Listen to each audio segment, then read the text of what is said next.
नमस्कार, मी वैष्णवी. आजच्या या विशेष सत्रामध्ये आपल्या सगळ्या प्रेक्षकांचं मी मनपूर्वक स्वागत करते.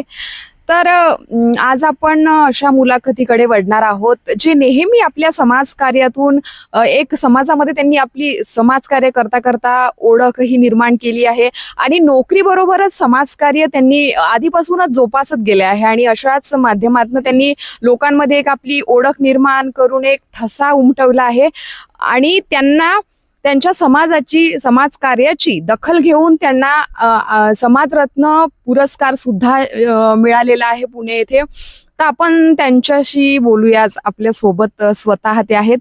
नमस्कार सर, तुमचं नाव? शिवहरी नागोराव बोकडे. नक्कीच. तर तुम्हाला 2025चा हा समाजरत्न पुरस्कार प्राप्त झाला आहे आणि ते घेऊन तुम्ही पुणे येथे तुम्हाला तो मिळाला सुद्धा. तर मला असं विचारावं वाटते की काय सांगाल, तुम्ही नेहमीच समाजकार्यातून आपलं एक आदर्श निर्माण करतायत, लोकांमध्ये आपली ओळख तुम्ही निर्माण केली आहे. तर तुम्हाला हा पुरस्कार मिळाल्यावर काय तुमचा अनुभव काय सांगाल? सर्वांना प्रथमतः मी जयगुरु करतो. हा जो समाजरत्न पुरस्कार मला मिळालेला आहे, या पुरस्काराच्या संदर्भात पुण्याची जे काही ट्रस्ट आहे त्या ट्रस्टवाल्यांनी मला आमंत्रित केलं. माझ्या कार्याची दखल त्यांनी घेतलेली आहे. त्या संदर्भात हा समाजरत्न पुरस्कार मला दिला आहे. त्यांनी सातत्यानं मी जे काही काम करतो आहे त्या कार्याची ती पावती आहेत असं मला वाटते. या पुरस्कारातला उत्तर देत असताना मी त्या ठिकाणी सुद्धा त्या दैनिक वार्तानी जो काही हा प्रोग्राम घेतला होता त्यांच्यासोबत मी ज्यावेळेस संभाषण केलं, बातचीत केली, त्यावेळेस त्यांनी सांगितलं की अशाच प्रकारचे समाजकार्यामध्ये प्रेरित होणारे लोक आवश्यक आहे आणि त्याची समाजाला गरज आहे. समाजानं कुठंतरी एखाद्या ठिकाणी येऊन एखाद्या व्यक्तीनं त्या ठिकाणी समाजकार्य हाती घेऊन, आजही अशी परिस्थिती आहे की समाजामध्ये बऱ्याचशा अशा दुविधा, बऱ्याचशा अशा गोष्टी आहेत की त्या अजूनही करण्याची गरज आहे. नक्कीच. तर तुमचं तुलनीय कार्य आहेच, परंतु तुम्हाला हा पुरस्कार मिळाला तर तुम्हाला म्हणजे तुम्ही तर ऑलरेडी शिक्षक पदावर रुजू आहातच, परंतु तुम्ही कसे वळले या समाजकार्याकडे? तुम्हाला कशी आवड निर्माण झाली? मुख्यतः मी वंदनीय राष्ट्रसंत तुकडोजी महाराज यांच्या संस्थेमध्ये सहाय्यक शिक्षक म्हणून काम करतो. मानवता हा सर्वात मोठा धर्म महाराजांनी सांगितला आणि त्यांनी सांगितलं आहे विश्वाला का विश्वसने का ध्यान धरे सबका सब कल्याण करे. म्हणून या वृत्तीनं, महाराजांच्या प्रेरणेनं, महाराजांच्या साहित्यानं कुठंतरी ही जनजागृती करण्याचं काम मी करतो आहे. माझ्या वतीनं जे काही काम मला करायचं आहे ते मी करत चाललेलो आहोत. त्याची दखल प्रत्येक समाज माध्यम घेऊन राहिलो ही महत्त्वाचा विषय आहे आणि अशाच प्रकारचे माझ्यासारखे, मी प्रकर्षात आलो म्हणून नाही तर इतरही बरेचसे लोक या कार्यामध्ये सक्रिय आहेत. त्यांना कुठंतरी अशा प्रकारची प्रेरणा मिळाली पाहिजे आणि नक्कीच अशा प्रकारचे जे काही दैनिक वार्तांनी जो काही प्रोग्राम घेतला त्याच्यामधून ज्या लोकांना प्रोत्साहन दिलं, अधिकही समाजामध्ये अशा प्रकारचे लोक प्रेरित होऊन नक्कीच काम करतील. नक्कीच. तर तुमचा एक आतापर्यंत तुम्ही समाजकार्य केला, तुम्हाला आणखी समाजकार्य म्हणजे आणखी आपण केलं पाहिजे, तुम्हाला आणखी या पुरस्काराने जोमाने करण्याची आणखी ताकद या पुरस्काराने दिली आहे. तर आणि एक विशेष अनुभव काय सांगाल? मुख्यतः गेल्या 10 वर्षापासून 2007ला मी नोकरीमध्ये जॉईन झालो, तेव्हापासून मी ह्या समाजकार्यामध्ये आहेत.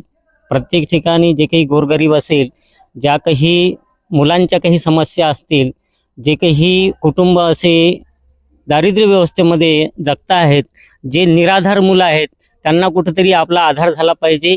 शिक्षक म्हणून प्रामाणिकपणे मी काम माझं करतोच आहे. मात्र समाजामध्ये ज्या गोष्टी मला दिसतात त्या प्रामुख्यानं मी लक्षात घेऊन त्यांना मदत करण्याचं काम वारंवार करतो आणि म्हणूनच या ठिकाणी बऱ्याचशा लोकांचा चाहता मी झालेला आहोत. हे मला सांगण्याची गरज नाही आहे, मात्र मला असं जाणवते की समाजामध्ये कुठंतरी माझ्या बाबतीमध्ये सकारात्मक विचार बरेचसे लोक करून राहिलेले आहेत आणि त्याच दृष्टिकोनातून हा समाजरत्न पुरस्कार मला प्रदान करण्यात आलेला आहे असं मला वाटते. नक्कीच. तर या तुमच्या प्रवासादरम्यान तुम्हाला काही अडचणी आल्या असतील तर काही अनुभव सांगाल का? अडचणी तर ह्या मलाच नाही तर जे काही ज्या लोकांनी समाजकार्य केलेलं आहे त्यांना बऱ्याचशा गोष्टीची अडचण आलेली आहे. मात्र घेतला वसा न टाकता आपण आपलं सातत्य जर ठेवलं तर नक्कीच त्या कामाची पूर्तता करण्याचं काम आपण करू आणि शेवटपर्यंत आपण आपलं सातत्य जर ठेवलं तर नक्कीच आपल्याला ते काम करत असताना प्रेरणा निर्माण होणं अतिशय महत्त्वाची आहे. म्हणून प्रेरणा जर तुम्हाला झाली असेल, मग ह्या ज्या काही समाज सुधारकांनी आपल्या समाजासाठी केलेलं आहे, या देशाला स्वातंत्र्य मिळवून देण्यासाठी जे काही योगदान दिलेलं आहे, त्यांचा कुठंतरी त्या समाजाला प्रेरित करण्याचं काम त्यांनी केलं. त्यावेळेस जी गरज होती त्यांनी ते केलं. आज समाजाला कशाची गरज आहे तर या विषयानं विचार करून आपण प्रत्येकाचं काम तर करू शकणार नाही, पण आपल्या परीनं जे जे होते ते नक्कीच करण्याचं काम मी करतो आहे आणि त्याची दखल बऱ्याचशा ठिकाणी घेतल्या जाऊन राहिलेली आहे. नक्कीच, तर तुमच्या कार्याची दखल ही घेतलीच आहे. परंतु मला एक विचारावंसं वाटेल की तुम्ही समोरचं काही तुमचं ध्येय आहे का, काही महत्वाकांक्षा, विशेष करून महिलांसाठी? महिला पण सध्या सुरक्षित नाही आहे. आता महिला दिन येतो आहे, तर काही तुम्ही काही व्हिजन आहे का तुमच्या डोक्यात? नक्कीच 8 मार्चला महिला दिनाच्या दिवशी मी ज्या बऱ्याचशा क्षेत्रामध्ये ज्या काही महिला कार्यरत आहेत, मग ते क्षेत्र कोणतेही असो, ते शेतीच्या संदर्भातलं असो, मजुरीच्या संदर्भातलं असो, बचत गटाच्या संदर्भातलं असो, किंवा काही अधिकारी आहेत, काही कर्मचारी महिला आहेत, त्या खरोखरच कुठं ना कुठं समाजाचं योगदान देते. मागच्या काळामध्ये जो काही आपल्या देशाला फार मोठ्या प्रमाणात कोरोनानं ग्रासलं होतं, त्यावेळेस ज्या महिलांनी आपली सेवा, ज्या कर्मचाऱ्यांनी आपली सेवा या देशाप्रती अर्पण केली, त्यांचा कुठंतरी सत्कार झाला पाहिजे. या विषयानेही मी या 8 मार्चला महिला दिनाच्या दिवशी प्रोग्राम घेणार आहोत. आणि गोरगरीब घरातून आलेल्या काही महिला असेल, त्या आपल्या कार्यामध्ये व्यस्त असतात, मात्र त्यांचंही सुद्धा समाजासाठी जे योगदान ते देतात त्यांचा कुठंतरी सत्कार झाला पाहिजे. या विषयानं मी नक्कीच तो कार्यक्रम घेणार आहोत.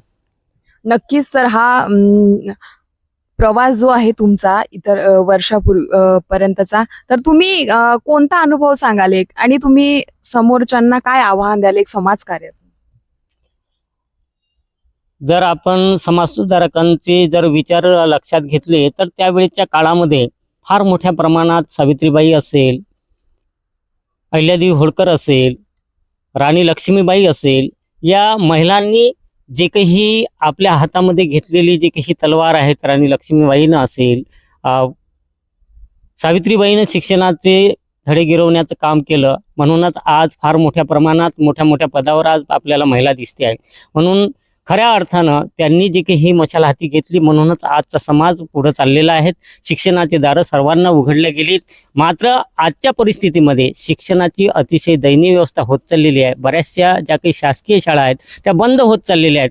मग गोरगरिबांचं शिक्षणच जर बंद झालं तर विकास कसा होणार आहे?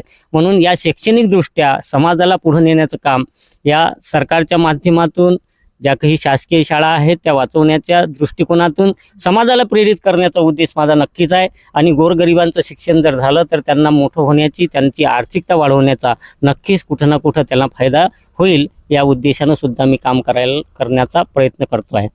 नक्कीच, तुम्ही एक शिक्षक सुद्धा आहे आणि शिक्षकांबरोबर तुम्ही एक महाराजांची प्रेरणा घेऊन समाजामध्ये कार्य करतात. तर मला असं विचारायचं आहे की तुम्ही आपल्याला आणखी महिलांसाठी झालं, इतर सगळं समाजकार्य म्हटल्यावर आलंच ते, तर तुम्हाला असं डोक्यात काही तुम्ही समोर ठेवलं आहे का विचार की आपल्याला हे करायचं आहे, ते करायचं आहे? नक्कीच. आज सुशिक्षित बेरोजगारांचा प्रश्न आहे. त्यानंतर अंध अपंग बऱ्याचशा ठिकाणी मुलं दिसतात. काही असं म्हणजे ज्यांचे आई वडील नाही आहेत, ते निराधार आहेत, असे मुलं बऱ्याचशा ठिकाणी दिसतात. मागच्या महिन्यामध्ये मी तळेगावला ज्या वेळेस गेलो त्या ठिकाणची जी परिस्थिती पाहिली, खरोखर समाजामध्ये अशा प्रकारच्या मुलांना असेल किंवा ज्यांना कोणी आधार नाही, त्यांना आधार देण्याचं काम प्रत्येकानं करावं. नक्कीच समाजामध्ये अशा लोकांना मदत जर आपण केली तर त्यांची काही व्यवस्था आपल्याला करता येत असेल तर ते नक्कीच आपण केली पाहिजे. म्हणून सेवा हा धर्म आपण जर जोपासला तर नक्कीच समाजामध्ये असे बरेचसे लोक, मी जे काम करतो आहेत अशा प्रकारचे बऱ्याचशा लोकांनी हे काम केलं पाहिजे, हाच माझा मुळातला उद्देश आहे. आणि तशा पद्धतीनं जर मी काम करतो तर नक्कीच कुठं ना कुठं मलाही समाधान वाटते की मी जीवनामध्ये काहीतरी करून जावं. पैसा तर कोणीही कमावून जाईल, पण नाव कमावण्यासाठी मी हे काम करतो आहे हे असं मुळातच माझा उद्देश नाही आहे.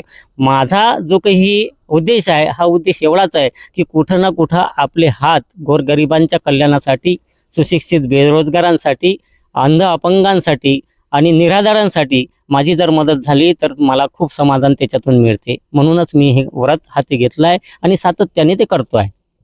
नक्कीच. तर शेवटचा प्रश्न एक विचारावा असं वाटेल की तुम्ही कार्य करत आहात, तर जेव्हा तुम्हाला या पुरस्काराबद्दल म्हणजे घोषित झालं की तुम्हाला हा पुरस्कार मिळणार आहे, तर काय तुमची प्रतिक्रिया होती? तुमच्या घरच्यांची, मित्रमंडळी काय प्रतिक्रिया होती? नक्कीच मला फोन आला, पुण्याला तुम्हाला यायचं आहे. मी विचारलं कशाच्या संदर्भात मला तिथे यायचं आहे. तर म्हणे समाजरत्न पुरस्कार. आणि हे समाजरत्न म्हटल्यानंतर मला थोडंसं वेगळंच जाणवलं. म्हटलं हे समाजरत्न तर बरेचसे समाजामध्ये बरेचसे लोक आहेत, मलाच कसं काय तुम्ही ह्याच्यामध्ये निवडलं? निवडण्याचं कारण काय? तर त्यांनी मला सांगितलं की म्हणे सर तुमचं जे काही सातत्यानं कार्य आम्हाला जाणवते, वर्तमानपत्रामध्ये बऱ्याचशा बातम्या त्यांनी हेरल्यात. माझ्या कार्याची कुठं ना कुठं त्यांना चाहूल लागली. बऱ्याचशा वृत्तपत्रांचे काही जे काही कात्रणं असेल ते त्यांच्यापर्यंत गेले. आणि मला जे काही मी जे काही कार्य आतापर्यंत केलेलं आहे, डॉक्टर बाबासाहेब आंबेडकरांची जयंती असेल, मानवंदना रॅली आम्ही काढली. म्हणजे ज्या महात्म्यांनी, ज्या थोर पुरुषांनी, ज्या समाजसुधारकांनी या देशाला घडवण्याचं काम केलं, या समाजाला सुधारवण्याचं काम केलं, त्याची दखलपात्र म्हणून ते काम मी करतो आहे. आणि समाजामध्ये राहून माझं काहीतरी दायित्व आहे या विषयानं. एकाच जातीमध्ये माझा विषय नाही आहे. समाज कार्य म्हटलं म्हणजे की प्रत्येक समाजाचा विषय येतो. मग सेवालाल जयंती साजरी करायची तर त्या महाराजांचे कार्य मी वाचलेत, त्यांचे बरेचसे पुस्तकं मी वाचलेत. भारतरत्न डॉक्टर बाबासाहेब आंबेडकरांनी फार मोठ्या परीनं गरिबीतून दिवस काढून या देशाला जे काही योगदान दिलं ते फार मोठं योगदान आहे. म्हणून या महात्म्यांचे, संत महात्म्यांचे, संत पुरुषांचे, समाजसुधारकांचे जे काही विचार आहे ते समाजापर्यंत पोहोचवण्याची गरज आहे. आणि आपण त्यांना डोक्यावर न घेऊन नाचता, डोक्यात घेऊन जर नाचलो तर नक्कीच त्याचा परिणाम सकारात्मक झाल्याशिवाय राहणार नाही. नक्कीच. तर तुमच्या या प्रवासादरम्यान तुम्हाला म्हणजे मला असं विचारावंसं वाटतं, काही मोठी अडचण तुम्हाला वर्णन त्याचं अडचणीचं करता येईल का? आणि त्या अडचणीतून समोरे जाताना तुम्ही नेमकं काय शिकले? म्हणजे अडचणीला सामना करून तुम्ही समोरे जाताना काही अनुभव सांगाल का प्रवासादरम्यानचा एखादा? अडचणी तर बऱ्याचशा वेळेस येत असतात. त्या अडचणींना न जुमानता आपल्याला जे काही आपलं ध्येय आहे ते ध्येयापर्यंत जाण्यासाठी आपल्याला अडचणी येणारच आहे. त्या अडचणीचा विचार न करता मी जे मनात ठासलेलं आहे ते करण्याचा परिपूर्ण प्रयत्न करत असतो. मग मला कोण काय म्हणते याचा विचार न करता मी जे काही करतो हे माझ्या मनाला जर योग्य वाटते तर ते मी करत असतो. मग माझा विषय ज्यावेळेस अशा सामाजिक कार्याचा येते त्यावेळेस बऱ्याचशा विषयानं मलाही बऱ्याचशा गोष्टी जाणवतात की माझ्या कार्याला कुठंतरी अडथळा आणण्याचं काम कोणी ना कोणी करण्याचा प्रयत्न करते. मग हा प्रयत्न करत असताना मला जे काही जाणवते मी त्याच्याकडे लक्ष देत नसतो, माझ्या कार्याकडे लक्ष देत असतो. कुठं ना कुठं माझ्या हातून चांगलं काम घडते आहेत याचं मला समाधान आहे. कोण माझ्याविषयी काय विचार करते याचा विचार न करता मला भविष्यामध्ये काहीतरी करायचं आहे, कोणासाठी तरी काही करायचं आहे. मग मी जरासं राजकीय याच्यामध्ये पदार्पण केलेलं आहे. त्या कारणाने बरेचसे लोक माझ्याविषयी वेगळीच चर्चा मला बऱ्याचशा वेळेस ऐकायला येते. मात्र मी त्याच्यामध्ये आल्यानंतर माझं ध्येय, माझे जे काही प्रोग्राम आहेत, मग एक त्या समाजकार्याच्या संदर्भातच जोडून हा राजकीय प्रवास जर मी करतो आहे तर याच्या मागचा माझा उद्देशच वेगळा आहे. आणि ज्यावेळेस आपण करायला लागू त्यावेळेस निंदा आणि चेष्टा तर ह्या साहजिकच आहे. आणि जेवढ्या निंदा होतील तेवढं आपलं काम जास्त आहे हे आपल्याला समजायला लागते आणि तेच काम मी करतो आहे. नक्कीच. तर हे होते शिवहरी बोकडे. त्यांना समाजरत्न हा पुरस्कार जाहीर झालेला आहे आणि ते नेहमी लोकांमध्ये वावरून, समाजामध्ये वावरून नेहमी लोकांचे प्रश्न सोडवण्याचं काम ते करतात. कोणाच्या समस्या असतील ते जाणून घेण्याचं काम ते करत असतात. आणि ते स्वतः आपण त्यांची मुलाखत आता आपण घेतलीच आहोत. आणि अजून जोमाने काम करण्याची ताकद या पुरस्काराने मला दिली आहे असं मतही त्यांनी यावेळी व्यक्त केलं आहे. भेटूया अशाच मुलाखतीसाठी. बघत रहा MB न्यूज.